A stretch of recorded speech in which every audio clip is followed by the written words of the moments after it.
દિવાળીના તહેવારને હવે ગણતરીના દિવસો બાકી છે, ત્યારે જંબુસર શહેરના ફટાકડા બજારમાં મંદીનો માહોલ જોવા મળી રહ્યો છે। ગ્રાહકોની પાંચી હાજરીથી વેપારીઓ ચિંતિત છે। વેપારીઓએ જણાવ્યું કે સરકારે ફટાકડા પર જીએસટીના દરોમાં ઘટાડો કર્યો હોવાના અહેવાલો હતા। ફટાકડા પર હજી પણ 18% જેટલો ઊંચો જીએસટી સ્લેબ લાગુ છે। જોકે કેટલાક વેપારીઓએ જણાવ્યું હતું કે જીએસટીના દરોમાં ઘટાડો થવાને કારણે ગ્રાહકોને ભાવમાં ફાયદો થવો જોઈએ। તેમ છતાં ગ્રાહકોની ખરીદી ઓછી છતાં હાલમાં મંદીનો માહોલ છે, તો વેપારીઓના મતે જીએસટીના દર ઊંચા હોવા છતાં ગ્રાહકોને લાભ આપવાનો પ્રયાસ કરવામાં આવ્યો છે, પરંતુ મોંઘવારી અને અન્ય કારણોસર ગ્રાહકોની ખરીદી ઘટી છે, જેના કારણે બજારમાં મંદી જોવા મળી રહી છે।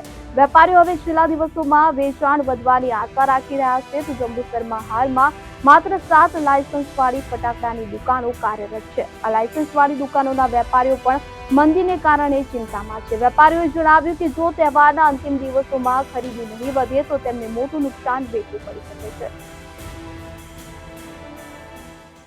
આ વર્ષે દિવાળીનો ઘરાકી છે, પણ જે ફ્લોમાં હોવી જોઈએ દર વર્ષ જેવી એવી છે નહીં।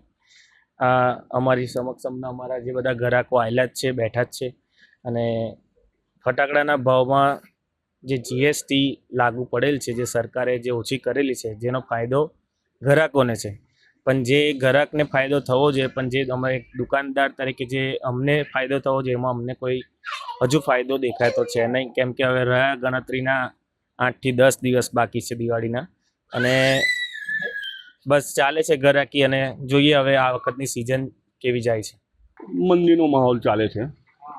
જીએસટી જે ઓછી કરી એને તો કસ્ટમરને બહુ મોટો ફાયદો છે એની અંદર, એના માટે નરેન્દ્ર મોદીનો ખૂબ ખૂબ આભાર છે। કસ્ટમરને સારી રીતે મળી રહે વસ્તુઓ સસ્તી ને, કસ્ટમરને બહુ મોટો ફાયદો છે જીએસટીનો।